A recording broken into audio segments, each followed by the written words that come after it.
to Across the Culture Wars. I am your host, Brian, and I'm back again.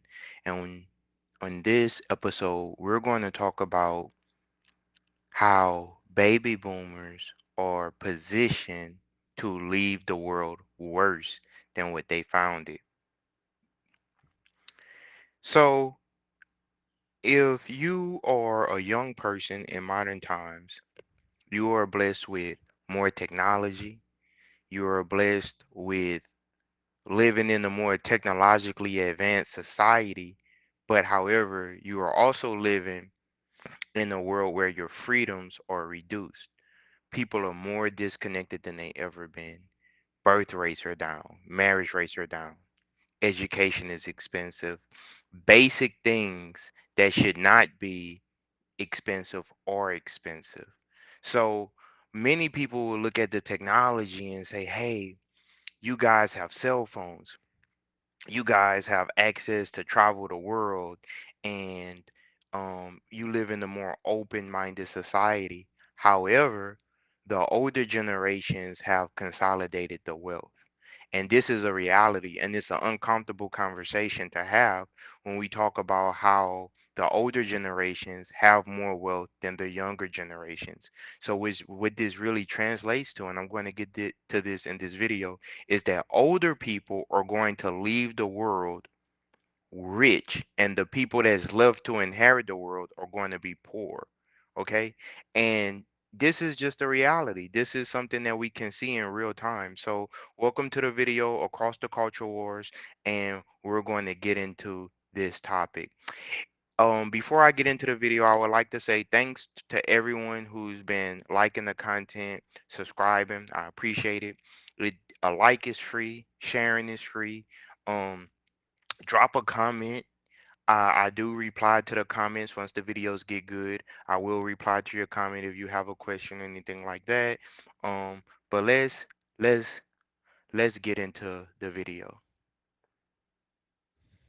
Nobody's getting richer. If you're an American, you have this powerful meme, which is the American dream. But that is not a reality for most people. The reality is you grind it out, your savings are not worth what you thought they'd be. This whole promise of your pension and swanning around on a cruise ship around the Caribbean when you're older, living in a nice house, none of that is true. And it's because wages haven't gone up. So let's cut to somebody who's in their 30s now, because this is the really important cohort, I think, for this. They can't afford to buy a house. If I go back to when I was 30, I bought a house in London and it was 3.5 times salary. Yes, I was in finance. I was earning a high salary. You can't buy anything for 3.5 times your salary. Now that same place, if I took the same kind of young investment banker salary, is probably 8 or 10 times. So it's tripled in how expensive it is to just buy your first house. The average millennial is 36 years old. They can't afford to buy the house. So therefore, their future self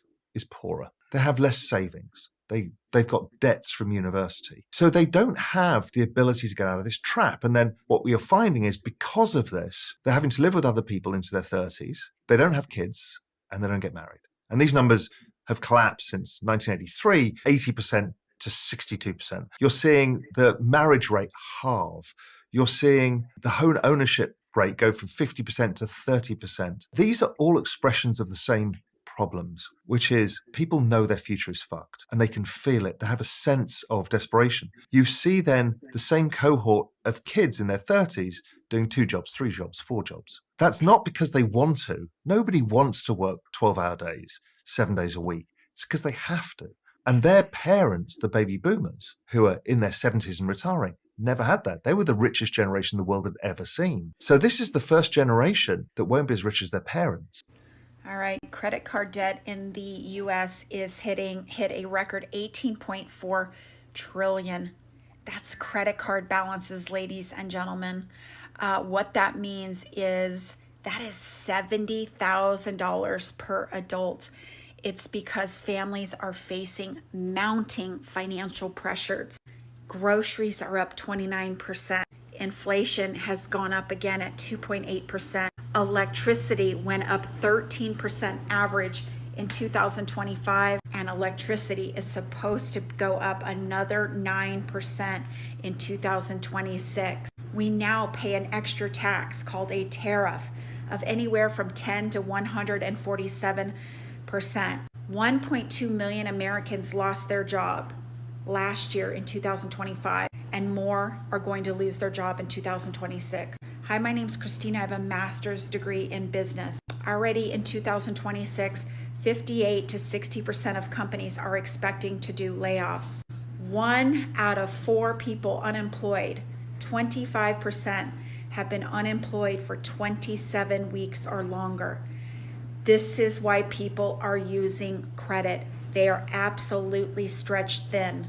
This is a sign that people are struggling. The top 10 states with credit card delinquencies, 9 out of 10 are in red states. The top people struggling are the top 2, Florida and Texas. Yes, red state. Buckle up, ladies and gentlemen. 2026 is going to be even worse. Drop a comment and follow for more. So in this video, what I really want to talk about is that things are increasingly difficult for young people. And I think that a lot of people don't understand this. But things are difficult for older people too. A lot of older people cannot retire. And I think that a lot of people want to know why this is going on, but they don't really want to know why this is going on, right? Because in order for you to understand, you have to ask questions. So, what I would like to say to my audience is this: is in this video, if you watch this video, if I could give you any type of information, any type of game that could help you, I'm going to encourage you to stay away from statements. I want you to stay away from statements and lean into questions. So things are very chaotic right now, and we are going to ask the question, why are things so chaotic, right? And also, what are the solutions, right? I need to have a vent session for a second about the state of affairs in this country. So I have 2 adult children. One is 18 going on 19 and the other one is 21. My 18-year-old is working currently as an HVAC apprentice and working on getting certified, but he is making $16 an hour, which I live in a small to mid-sized Missouri town, so that's pretty typical around here. Wages are, low compared to a lot of places, but so is the cost of living. But he would also not like to be living at home with mom forever. He's more of an independent, autonomous person, so apartment living is not for him at all. He wants a place where he can have his truck and his dirt bikes and be able to work on motors and have the freedom to do what he wants with the place and also be able to have all of his stuff. And at this point, honestly, renting a house would cost more than a mortgage payment anyway, but he's been looking for houses and just trying to figure out what he can afford and what he can do. And he found this place that was only $125,000, which is dirt cheap around here. That just doesn't exist anymore, but it had no basement. It was on a slab foundation, I think, and probably needed some work, which he is naturally talented at that stuff. He works in HVAC. He's very mechanically inclined. He can do this stuff. So he's not afraid of a fixer-upper. Found out that the main reason it was priced so cheap is because it was in a flood zone. So it was a no anyway. But keep in mind, $125,000 house in this economy. And when we looked up to see if he did a 5% down payment on this thing with, your insurance and PMI and taxes and everything, his payment would still be $1,100 a month for a cheap piece of crap house. And just the look of absolute dread on his face when he realized how completely unaffordable and unattainable it is for him to be able to buy a house and live on his own. Now, my oldest son just turned 21. He's been waiting to turn 21 because he wants to get into the cannabis industry. And it's just like the alcohol industry, where if you want to be a brewer or a bartender, you have to be 21 in order to do it. So this past week, Thursday, he interviewed for a job with a grower. And just a couple of days ago, he was offered the position and officially accepted it. And in that time, less than a week, we decided to start a war with Iran. And so when he interviewed for the job, gas prices were around $2.50 a gallon where I'm at, and now they are already at $3 a gallon and climbing. So just in the time between when he interviewed for this job and when he accepted this job, gas prices have gone up 50 cents a gallon, and they're not done climbing yet. And this is an issue because this job, there's a lot of dispensaries here in town where if he had, ended up there, he'd probably be a little bit better off. But this was the job opening that was available at the time for him to get into the industry. And it is a farm, which is 30 miles up the interstate from where we live. So now he is going to be driving one way to work 30 miles at a time when gas prices are going through the roof because we decided it was a good idea to start a completely unwarranted, unjustified, and unnecessary war with Iran. And I'm now sitting here thinking about my own situation, where my own currently hourly wage is, and considering if I was their age, if I was just starting out. So thinking about buying the same house that I live in right now at its current value, at current interest rates, with the same percent down payment that I paid for this house back in 2017.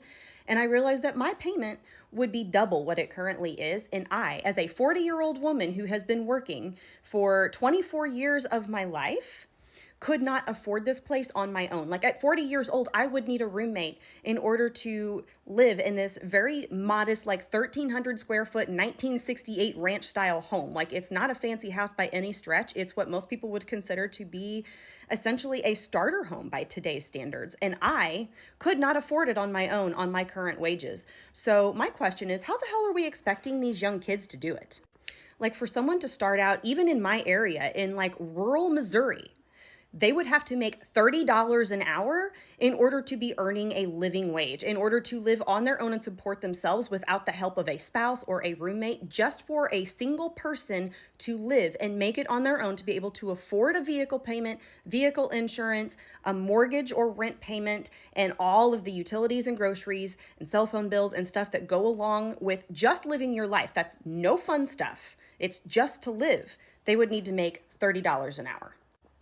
Meanwhile, we have a government that is more interested in starting wars and harassing other countries and harassing immigrants that are living in this country than they are with their own people, than they are with helping the working class in any way, shape, or form with any kind of meaningful legislation or reform. We have a do-nothing Congress that is sitting on their hands and doing absolutely nothing to help any of the working class people. I'm mad about it for myself, but I'm even more mad about it for my children. Something needs. Okay, so it's a lot going on. And what I would like to say is that we're going to get into why this is going on and what are the solutions. Now, I'm clear on what I think the solution is. I think that it is up to people who are classified as white to save the world. And I know that that sounds like a big job, a big to do, right? But that's is really up to you guys because you have the most privilege in society. You have the most access to resources, to jobs. The people that make up Congress, the Senate, the people who run the European countries, the people who have successfully colonized the planet share your ethnicity, right? So it's up to you guys to make the world a better place. And we're going to get on how you can do that and how you could produce justice. Now, I believe you could do it, right? I believe that you can do it. Some people don't believe that you can do it. Some people believe that if you are classified as white, that that makes you evil. I don't believe that. I believe that it's good people of every ethnicity. It's bad people in every ethnicity, right? So I believe that you guys can do this, but I don't think that anyone is framing it and talking directly to you to let you know what your job is, right? This is your job as a human. Your responsibility is to make the world a better place because of what your ancestors did. Now we're going to talk about this. Stay with me. The American empire is over. We're done. We peaked about 12, 15 years ago, and we are on a down. And it's very hard for the American people, which I understand. I am one. It's hard to get your head around that. We've had a century of on the way up, which is a lot more fun than on the way down. But it does happen to every empire. We're only the latest. Look at the British, how far they've fallen. We're in that process. So the problem with the trickle down is, yeah, there might be more jobs, but they're going to be created in China. They're going to be created. So I'm reading one of the comments. It says Kenny Melvin. He says I'm playing a tiny violin. I would love to read your comments. If you disagree, you don't disagree with me, just leave a comment. I'll get to it and I'll read it. Let me state what my premise is. My premise is that it's up to people classified as white to save the world. And I think that if you guys are really alphas, if you're really about that life, then you will challenge the elite to make this happen, or else you're going to suffer too, just like the rest of us. And we know what the elite call the poor ones of your ethnicity. They call you guys trash, right? And I don't believe that. I believe that is many intelligent, smart, capable people of your race. And I believe that you guys are blessed to have the ability to be able to take on such a task and to right the wrongs of your ancestors. Your ancestors did a lot of treacherous things, crimes against humanity. So as a result, it's up to you guys to make the world a better place. And I believe that you can do it. I really do. Brazil. They're going to be created in India. They're not created here. We have the greatest level of corporate debt this country has ever seen, off the chart. The greatest level of personal debt, and we have the greatest level of government debt. Our government debt is now trillions of dollars greater than our annual output. That was not the case in the 20th century. It is the case now. What you're seeing is desperation politics. The whole Trump phenomena ought to say to you, wait a minute, these jerky moves that are out of whack, right? In recent days, we have seen the decision of the Trump administration to kiss the war in Ukraine goodbye. We're not doing that no more because we can't afford it. We can't keep funding a war, which, by the way, the West is losing, as anybody who pays attention knows. All of these things are signs of what? Of a country that is in trouble and is it turning on its friends because it can to save itself. We're going to take over, we're going to get your energy for nothing. We're going to, make you build the wall, you in Mexico. Look what the genius in a way of Mr. Trump is that without understanding it, because clearly he doesn't, he feels in his own way, the way lots of people do, that there's something that necessitates going way beyond what has been done because our need as a society is beginning to show up. Look, let me give you a simple example. The best electric vehicles in the world right now, Listen by up. a uniform global agreement, are produced by something called the BYD Corporation, which probably most folks have never heard of, which is Chinese. BYD, the initials, BYD. They make the best quality, cheapest electric car and truck. All right. You don't see them anywhere in the United States. Why not? Because Mr. Trump put a 27% tariff on them, and Mr. Biden raised it to 100%. So let me give you an example. If you wanted to buy a $30,000 BYD electric vehicle, which you could do, that's what they charge. That's why it's so good. You would have to pay $30,000 to get the Chinese to ship it here. Then you'd have to give another $30,000, 100% tariff to Uncle Sam, or in this case, Uncle Don, in the way of a tariff. So it would cost you $60,000, which you're not going to do because you can get a less good Tesla or GM or Ford or anybody else at $40,000 to $50,000, which is less than you'd have to pay. But here's the problem. I was going to say, because right now this sounds like a good plan to a lot of people. Trump has said, I'm going to do this not just to China, although he's going to double existing tariffs to China, obviously, right, but Mexico, Canada, everybody. If we intensify the tariffs, the scenario you just painted will happen, and people will be forced to buy U.S. stuff, right, which then it creates U.S. jobs, which again stimulates the economy. All right, let me be the economist. Okay, that's good for the Tesla company, which I'm sure is purely coincidental, and GM and Ford and the others. Good. And they'll maybe be able to hold on to some jobs. Good. But now let's follow the bouncing ball, because that's my job as an economist. Yeah. Everywhere else in the world, every company in Asia, Africa, Latin America that competes with an American company that has to buy a truck as part of its business will go to China and buy the best truck at the lowest price, $30,000, the best truck. No American company that competes with them will do that. And you know what that means? those companies will be able to charge a lower price because they have better inputs than the American company, which doesn't. In the long run, that will lose Americans' jobs left and right as they're outcompeted by all the rest of the world that can go and buy and is buying BYD trucks. If you go to Europe right now and you go on the auto routes all over Europe, you'll see BYD cars and Let me trucks. pause the video. America is... Guys, this is why I think that traveling is important and broaden your perspective. I believe that you should probably read, learn, and ask questions. We live in a society where we don't want to ask questions. We really don't want to listen to an answer. And if someone says something that we disagree with, we immediately shut down. Guys, this is what the economist is telling you, okay? And this is why I'm speaking directly to everyone that's classified as white or of European descent. Guys, you're being played. And I know most people are taught that they're a part of this social order and you're a part of this group that's better than everyone else. But you're in the same struggle that we're in. Look at the picture. America's on fire. The United States is on fire in the photo. And the baby boomers and older people are watching this, right? We are inheriting a world where we're going to be poor. Okay, not just me as a person of color, a black person, but you too, because we're living in the same world. There's no other planet to go to. We're all on the same planet, right?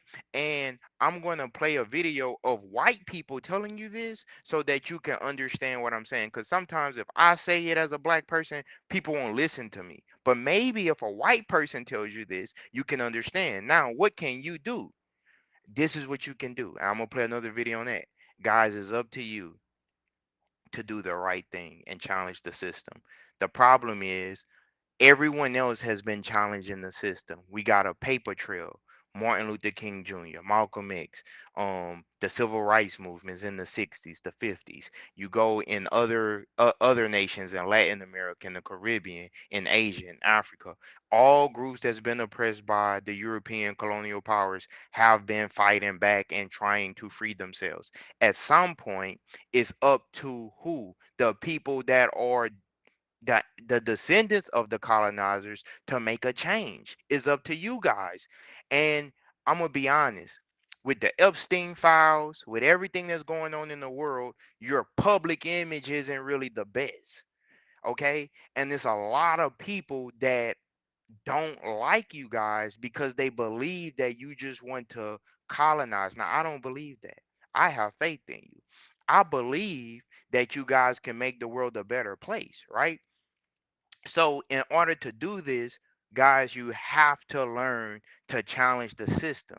And you have to learn that, yeah, you're not going to benefit just because of racism. Racism is actually costing you guys. Think about the millions of minds, the brilliant minds that's affected by racism in education, economics, entertainment, labor, law, politics, religion, sex, war. So in all of these areas of human activity, we're living in a prison society. Racism put us in a prison. We're in a social prison. Okay? And so you guys have the most privilege within the system.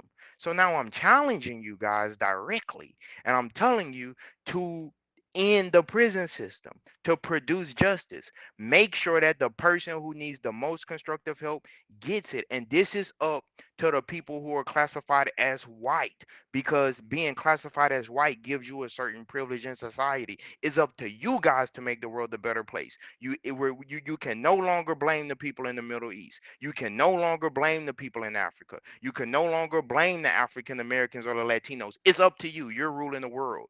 You're people that look like you are ruling the world. So it's up to you guys. It's up to you guys. So stand up and make a change. But if you don't do it, you don't have to do it. If you don't do it, what's going to happen is the world is going to explode. Why? Because the countries, the leading European countries, have nuclear weapons. The leading European countries have nuclear weapons. And don't say, well, they wouldn't drop a nuclear bomb. Guys, in 1945, President Harry and Truman dropped an atomic bomb on Hiroshima, Japan. So don't say what they wouldn't do when they have already shown you what they would do. This is why I'm saying it's up to you guys as Europeans and people of European descent to make the world a better place, or else we're going to end in chaos. I'm Vic Myers.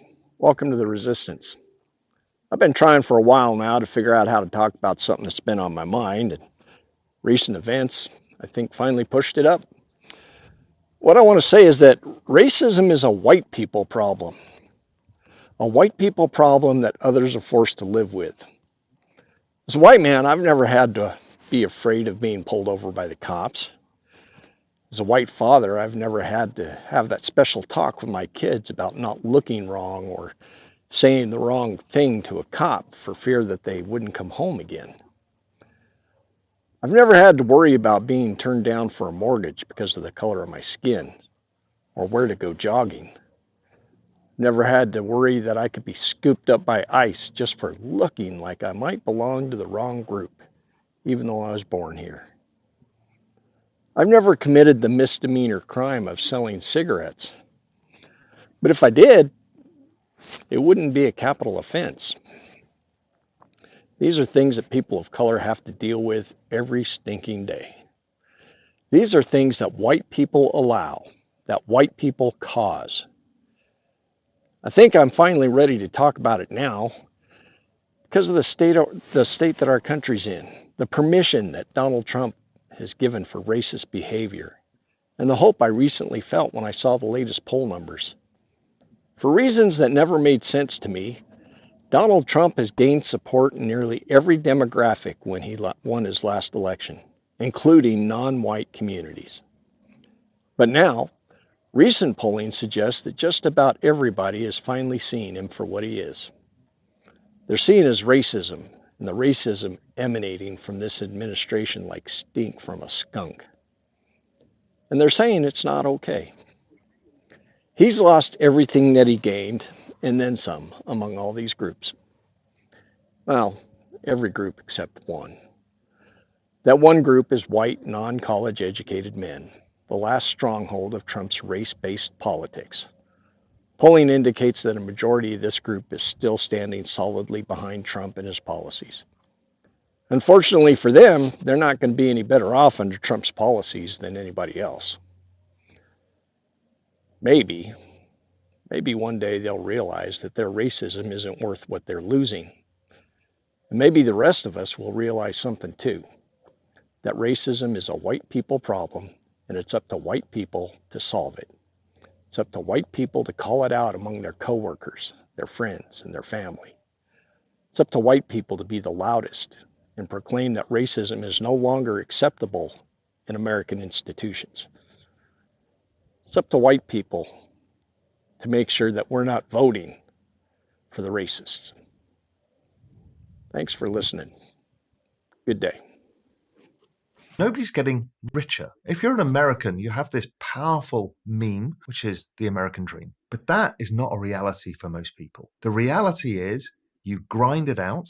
Your savings are not worth what you thought they'd be. This whole promise of your pension and swanning around on a cruise ship around the Caribbean when you're older, living in a nice house, none of that is true. And it's because wages haven't gone up. So let's cut to somebody who's in their 30s now, because this is the really important cohort, I think, for this. They can't afford to buy a house. If I go back to when I was 30, I bought a house in London and it was 3.5 times salary. Yes, I was in finance. I was earning a high salary. You can't buy anything for 3.5 times your salary. Now that same place, if I took the same kind of young investment banker salary, is probably 8 or 10 times. So it's tripled in how expensive it is to just buy your first house. The average millennial is 36 years old. They can't afford to buy the house. So therefore, their future self is poorer. They have less savings. They've got debts from university. So they don't have the ability to get out of this trap. And then what we are finding is because of this, they're having to live with other people into their 30s.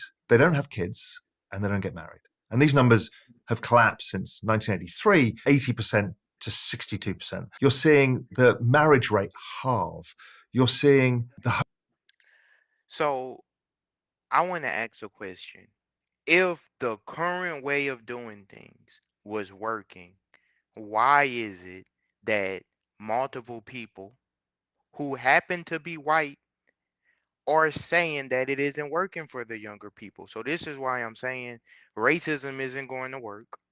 And it's time for people classified as white to stand up and make a difference. And I believe that you can. And I believe that you can save your public image. I believe that you can right the wrongs of your ancestors. I want you to think about something for a second. How do you teach a 7-year-old or an 8-year-old, a 10-year-old the history of the world, far as how it's presented from the European perspective? How do you teach them the history of the world without lying to them, right? Now, my father served in the United States Marine Corps. So my heart goes out to all of the soldiers that have to fight in the wars of this country. My grandfather fought in the Second World War. My great uncle fought in the Korean War. So I am an American, and I'm actually utilizing my free speech as an American talking to you guys. So I want to get this clear. I am not anti-America. I am pro-America. You're not going to find anybody that believes in the Constitution more than me. But what I'm saying is we should live up to what the Constitution is saying. We should live up to it, the ethos that all men are created equal, right? And as a result, united we stand, divided we fall. That's not a slogan, that's reality. And here's the thing, the poor whites, you guys are going to suffer the most. Why? Because under this facade of the way things are, when poor whites are struggling, they don't get help. Think about this. The elitists would rather help a person of color who is poor so that they can say, hey, I'm not racist. Look, I helped a person of color, a colored person who was poor. But they won't help a poor white person. Why? Because you represent, as a poor white person, everything that they hate. You're supposed to be rulers of the land. You're supposed to have dominion over all things. And the elitists, the supremacists, look at poor whites as trash. This is not me saying this. This is what they view. We can tell that they view this by the history. Now, why I think and why do I think it's up to white people to save the world, right? And I would like to say that as a black person, I am black. I get a lot of backlash for saying this, right? Because a lot of black people would like for me to say we're going to save the world. No, I don't think black people are going to save the world because we are victims in this system. We have lost our throne. We went into captivity. We went into slavery. Our women was taken against us. Our we are in a prison system. So at this point, we have to appeal to justice. We have to appeal to people who have the privilege in society. And one thing about the art of war is, in a war, you want to be honest about your current situation. You don't want to live in a facade. You want to say the truth, okay? Look, we're at a weaker position. In order for us to start gaining a better position, we have to admit where we're weak at. That's living in reality. A lot of people don't even want to live in reality, okay? So here's the truth. The black Americans, the black people around the world don't have a military or army that could go against the white power structure. The white power structure have the military, the industrialization, as well as nuclear bombs. Okay? And the poor whites, let me tell you where you're weak at, okay? The poor whites are weak because you guys are subjugated also. You're relegated to ghettos. The only benefit that you really have is the fact that you could control little decentralized areas, right? And say, okay, we can vote and have an attorney general or have people to represent us. However, if you look at the average white person in America, they're not doing well. That most white people in America are not really doing well. And if you have to point to all of the people who were formerly enslaved, we were enslaved, and say, well, I'm doing better than a black person or I'm doing better than an immigrant, that just goes to show how well you're not doing, right? Because why would you compare yourself to people who've had their agency taken away from them? You understand? You will want to compare yourself to the people at the top. How are you doing compared to Elon Musk? How are you doing compared to Donald Trump? Right? How are you doing compared to the people who are ruling the world? You're not doing very well. You can't make a mortgage payment. People in your community are dying of fentanyl overdoses.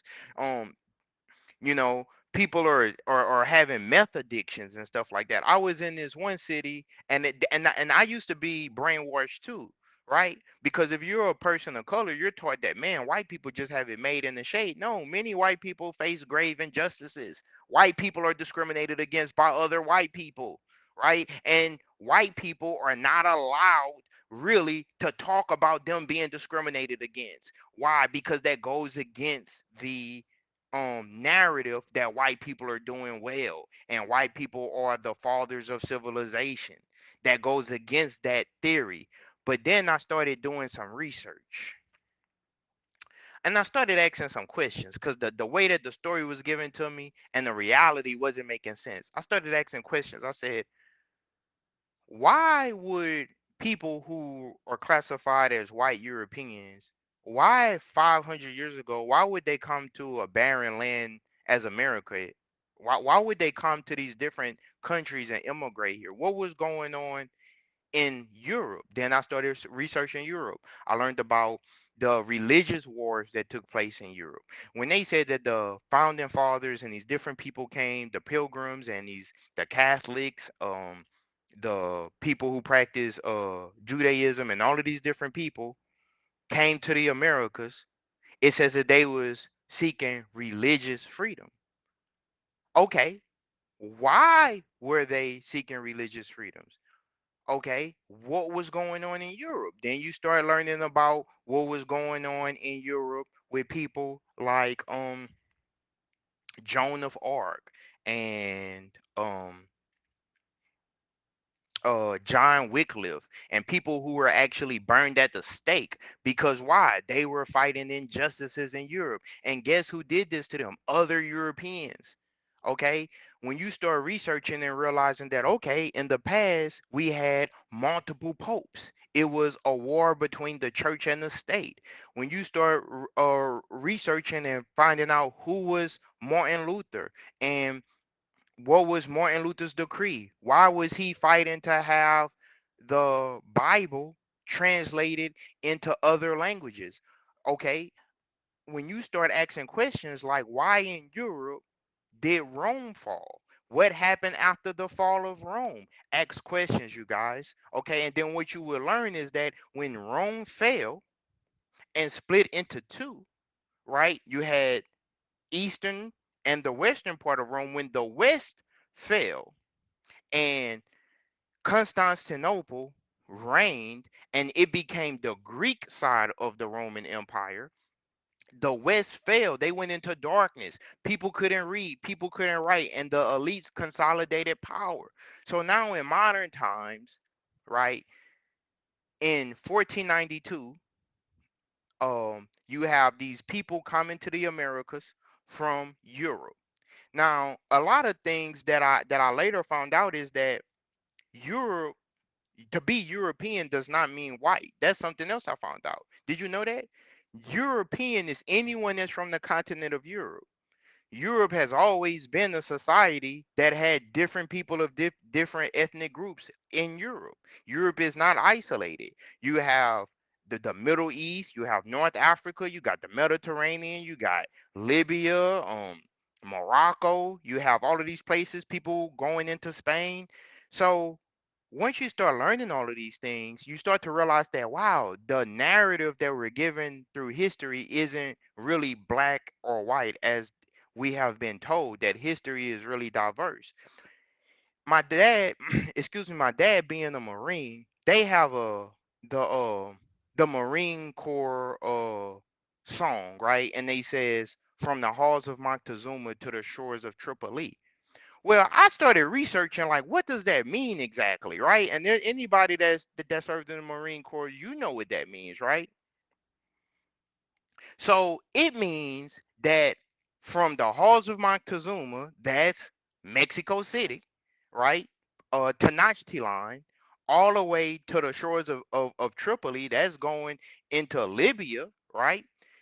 That they were waging wars and getting themselves out of slavery. If you don't understand, and this is why I think we don't understand racism, if we don't understand that people who are classified as white were once enslaved and that they were also enslaved by during the Barbary Wars, right?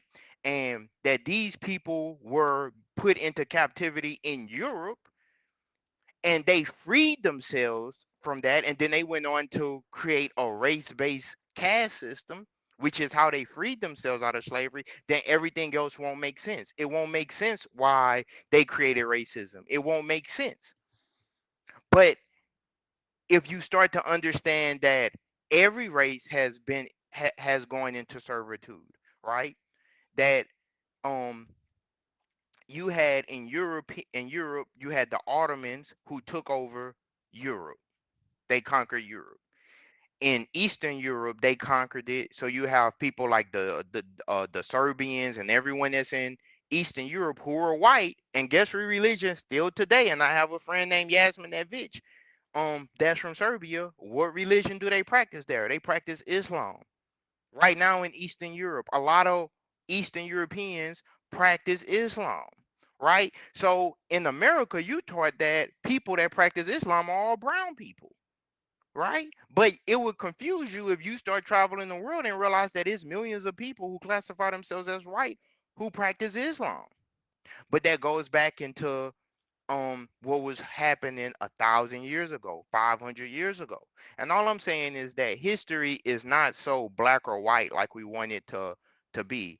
History is a lot of infighting, different groups infighting, and all of us are more alike than what we really realize, right?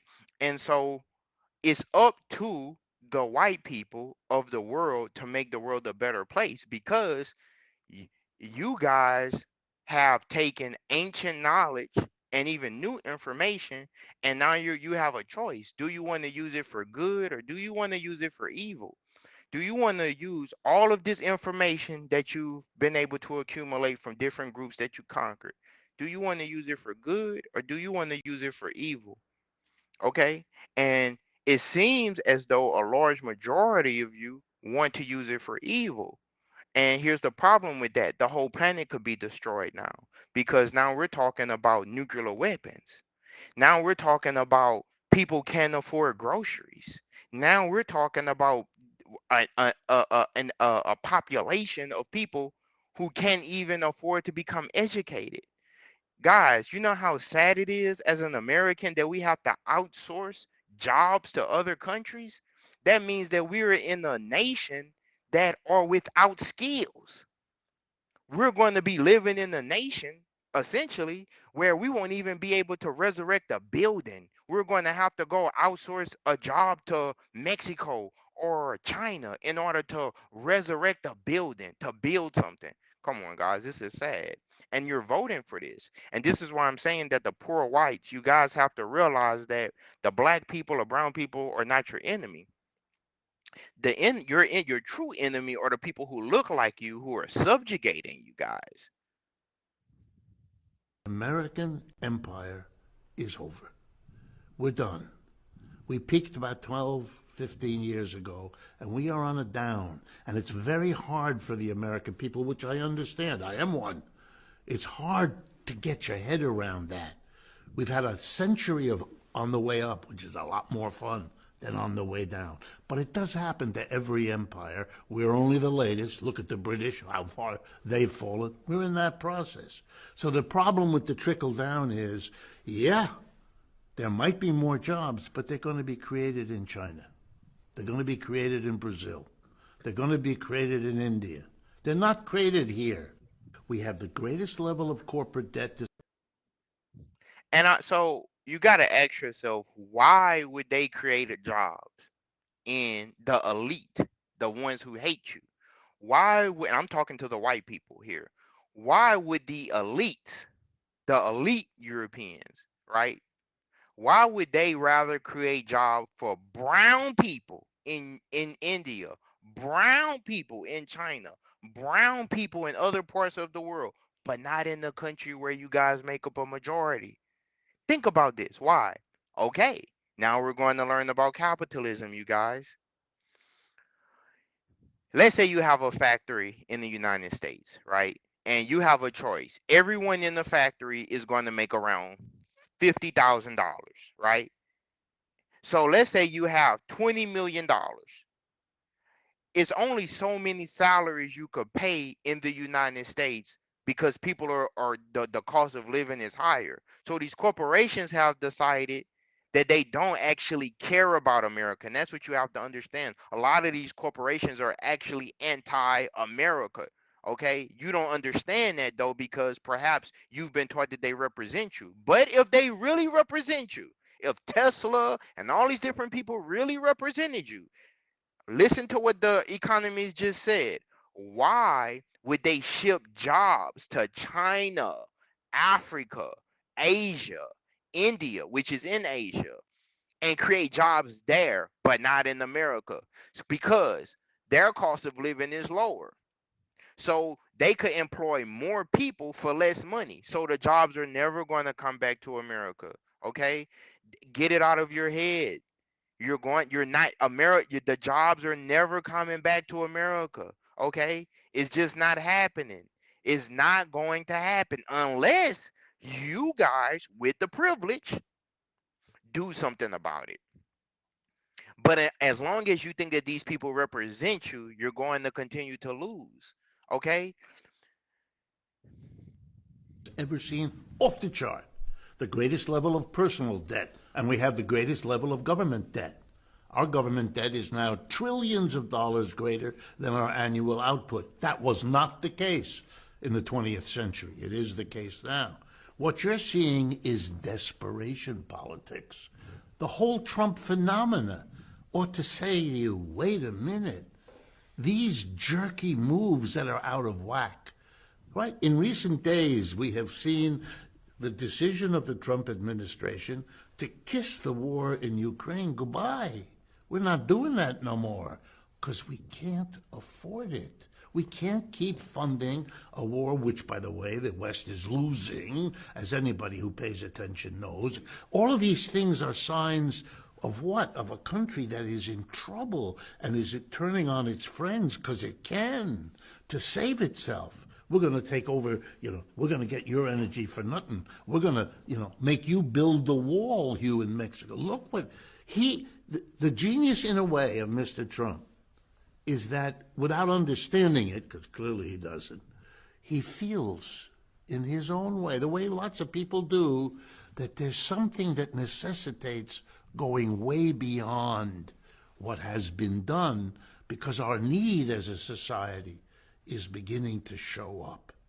Look, let me give you a simple example. Hold on, Doc. Let me speak to the audience. Is not going to work. The formula that you guys have been using, which is a very simple formula, is restrict the brown people, give a little bit to the poor whites and the middle class whites, and the elite take everything. Is a very top heavy system, right? And it's not going to work. Why? Because it is extreme inequality. And when things are bad, people revolt. It gets, especially with the advent of the internet. Guys, in Europe, 500 years ago, 600 years ago, when Rome fell, people became illiterate. And the only people who could read and write was the elite clergy, right? And the Catholic Church morphed itself, and the Roman Empire survived through their religion, Catholicism. But the vast majority of people were illiterate. Okay, so it was easier to control, and this is why when the printing press was created in Gatlinburg, Germany, this was a big deal because now we can disseminate information faster. And what happened when They created, when the printing press was created in Germany, a lot of people lost their lives because what's the first thing that we're going to do if we can now disseminate information? We're going to try to translate the Bible from Latin because nobody spoke Latin except the elites, and we're going to put it in our localized language. Okay, and heads was rolling. People lost their lives because of this.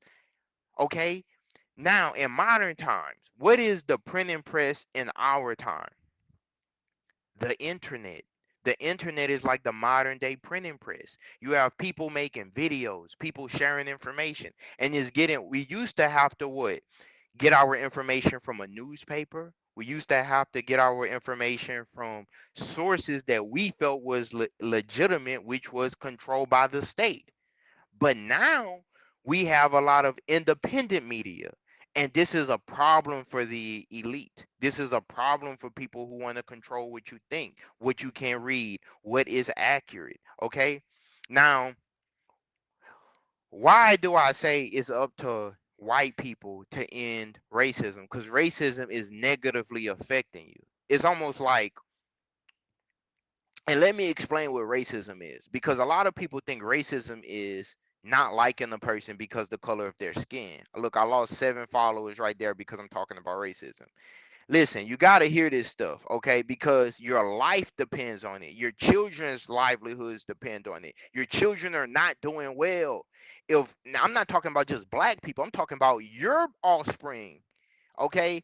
If racism was working, why is it that the young white people are not doing well?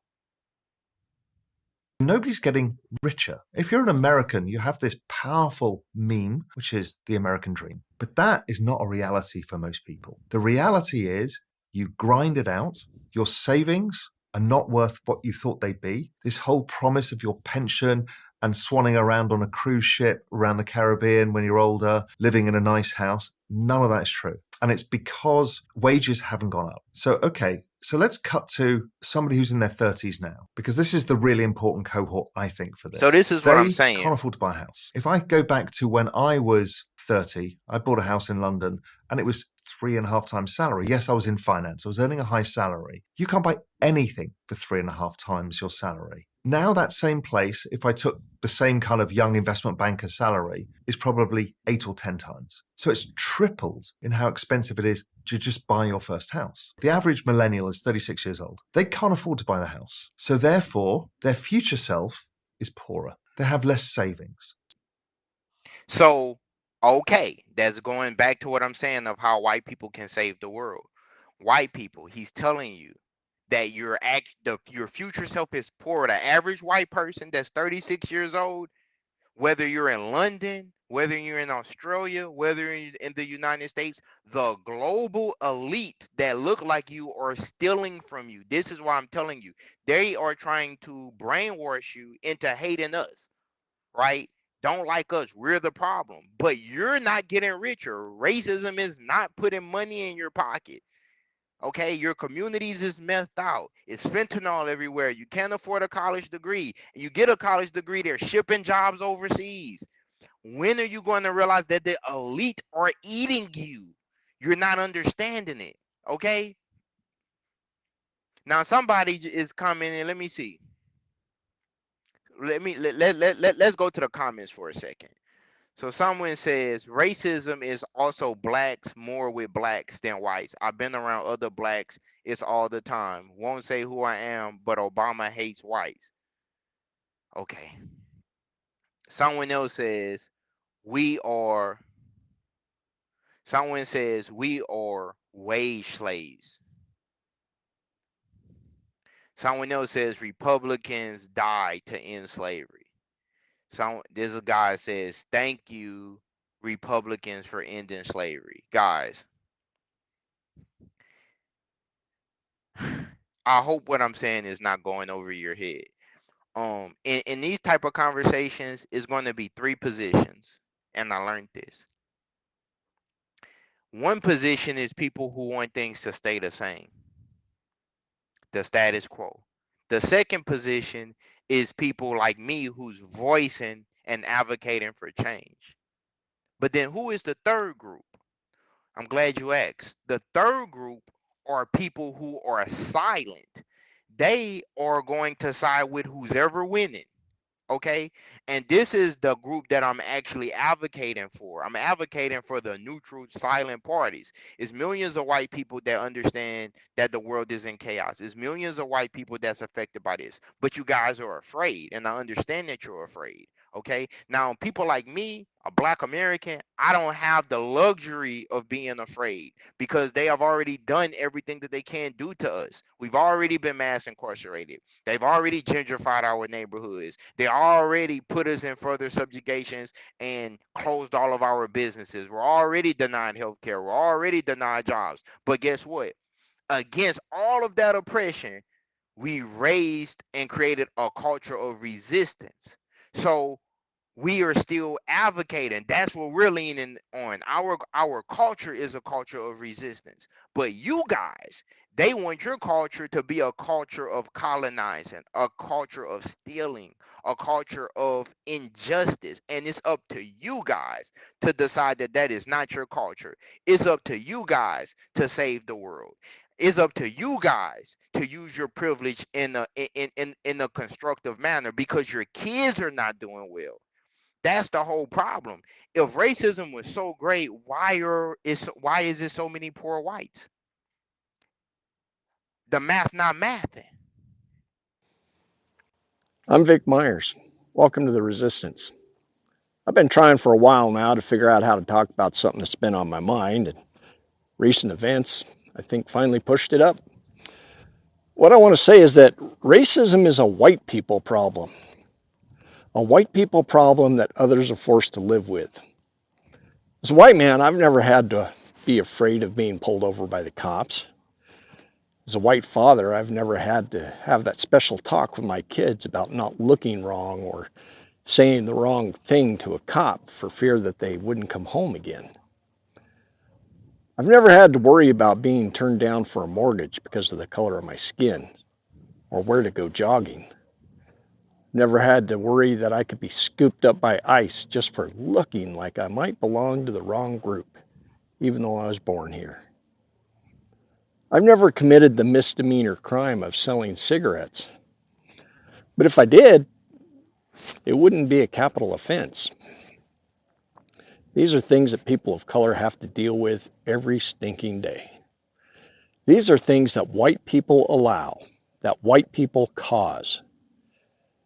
I think I'm finally ready to talk about it now because of the state that our country's in, the permission that Donald Trump has given for racist behavior, and the hope I recently felt when I saw the latest poll numbers.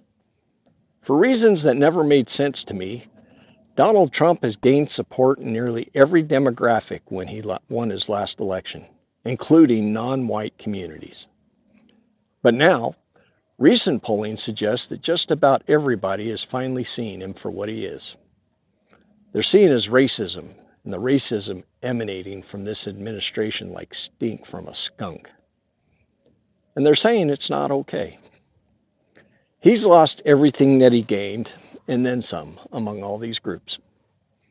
Well, every group except one. That one group is white, non-college educated men, the last stronghold of Trump's race-based politics. Polling indicates that a majority of this group is still standing solidly behind Trump and his policies. Unfortunately for them, they're not going to be any better off under Trump's policies than anybody else. Maybe one day they'll realize that their racism isn't worth what they're losing. And maybe the rest of us will realize something too, that racism is a white people problem, and it's up to white people to solve it. It's up to white people to call it out among their coworkers, their friends, and their family. It's up to white people to be the loudest and proclaim that racism is no longer acceptable in American institutions. It's up to white people to make sure that we're not voting for the racists. Now, that's either true or it's false. But I think it's true because let's look at what a white person is saying. So, like I say, if racism was working, Why are white people struggling? That's the problem. You guys are struggling, and it's up to you guys to see the bigger picture. They're using reverse psychology on you guys. They're robbing you and saying, look at those Negroes, look at those Latinos, look at these other people. Guys, it's not us. It's the elite among you that's robbing you. And guess what they call you? They call you trash. All right, credit card debt in the US is hit a record 18.4 trillion. That's credit card balances, ladies and gentlemen. What that means is that is $70,000 per adult. It's because families are facing mounting financial pressures. Groceries are up 29%.